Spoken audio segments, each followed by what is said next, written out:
This is one of the pieces I had to cut. It's a component for a Lian Li case, and it came out quite well. The cutting fluid had the unfortunate effect of making the tape not stick to the table.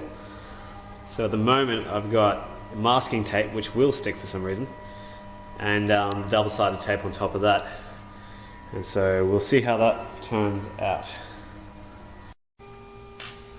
While that stuff is cutting, I just wanted to take some time to show you guys some of my new bits. Over $200 worth of cutting bits here. So this was one of the carbide cutters. It's a 0.1 millimeter tip with a 10 millimeter angle, a 10 degree angle.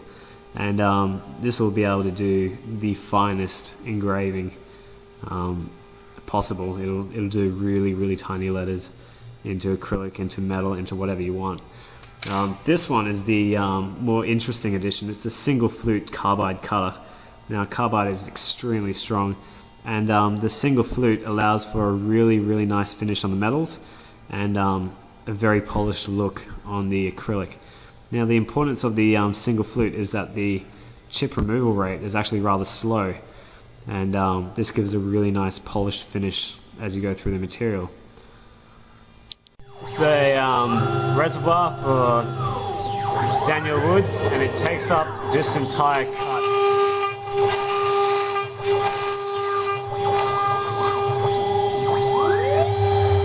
Not sure if you can see the finish there, but it's very smooth, and we're actually going to try and get that even smoother for the reservoir. So what I've done is slowed the machine right down about half the speed just to get a real polish through it. So it's doing the rerun now. This should give you some idea of how big the res is. In comparison, this is my hand. I haven't explained this very well, but at the moment it's a dual reservoir, so there's going to be a pylon down the center here, and two different colored fluids go into it and splat up against it, flow down and get sucked out. You'd notice that we're going very slow for acrylic, and that's just to get a super fine finish, so it seals better. These are the tube reducers. Same thing as on the X series case. He's just wanting to reduce the amount of tubing, and he also wants to see some of the coolant as it flows through.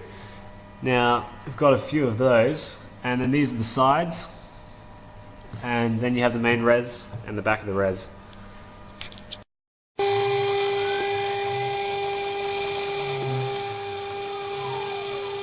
This is the final cut for the Frosty build. That's a Lian Li build. And as you can see there, it's just going straight through that.